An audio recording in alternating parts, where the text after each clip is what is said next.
Head to the polls this Thursday to elect the president and members of parliament.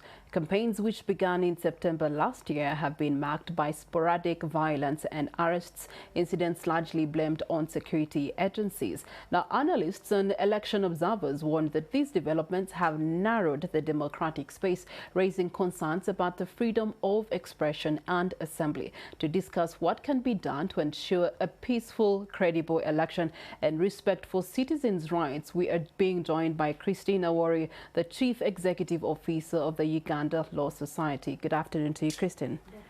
How are you? I'm fine. How are you? All right, so let's start off with rights protection as our first interrogation of what people should be expecting in the days to come. What specific measures is the Uganda Law Society putting out in place to ensure Ugandans' constitutional rights are actually protected before, during, and even after the polling day? I'll start with our stream law, which is the constitution, where it's stated that all of us as citizens of Uganda have a right to vote. So I'm so certain that everyone is going to turn up that day or during elections to vote candidates of their choice. Now what has the Law Society done? Law Society has tried to do civic education in different parts of the country, to educate the citizens about their right to vote, and assuring them that they should turn out to vote. They should not be intimidated or get scared in any way. Okay. Now, what else have we prepared? I've been here for some time, and I've participated in voting, and I've seen what happens in this country. Often at times, so many people are arrested.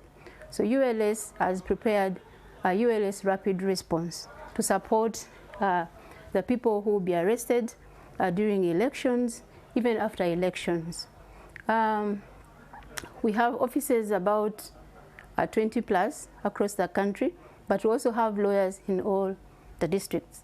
So we have our lawyers ready to support on that day. Okay. But even after elections, just in case we have cases that are stretching more than the election period, we shall still support a citizen of this country. All right, from your assessment, Christine, how would you describe the current political electoral environment as we're building up? We can actually start counting hours to the D-Day. Are there any credible concerns, especially about voter information as well as manipulation? I'm thinking we've not come out as a country, the people in charge, the institutions of elections, to really talk to the people. I've just heard on media where they're saying stay 20 meters away from the polling station after voting. But we're just saying that in media. We haven't gone in the community to tell people that. So I don't know if everybody has that information. And I'm sure many will be arrested. Or even takes it seriously. Exactly, yeah. If they insist to stay there. And I know they will insist to stay there because they'll want to know if their candidates have gone through. Okay. Yes. All right. Another thing that has been of a concern is security agencies being in the spotlight for this specific election in the campaign period. And we want to find out from the Uganda Law Society, are you engaging these security agencies in a way so as to act impartially and also respect the rights of the voters on the D-Days? Under the rule of law department, Uganda Law Society has been having what we call a radical new bar live and press engagement, where we invited the police, people from EC, to have a conversation about elections. So we collaborate, we work together with them.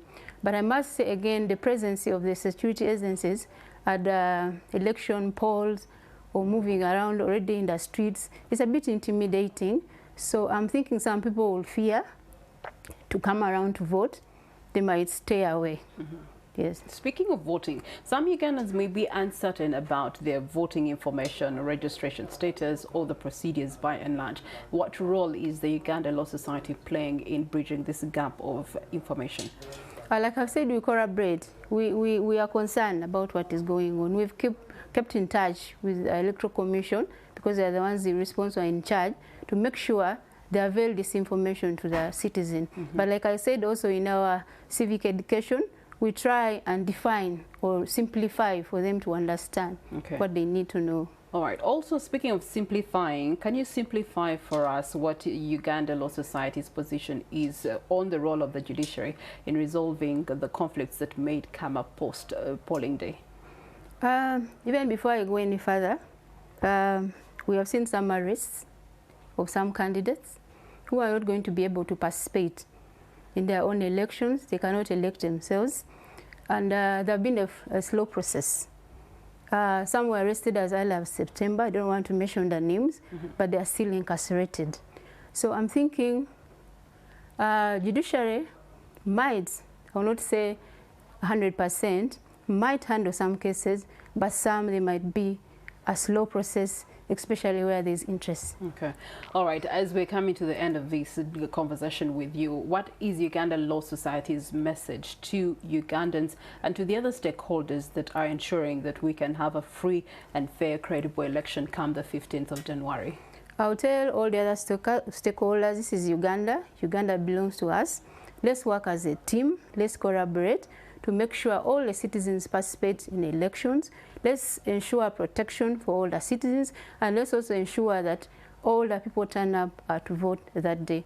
So for me, my message is I encourage all Ugandans to come and vote. Stop complaining about leaders out there. This is your time to come and vote so that you see change if that's what you want. Thank you.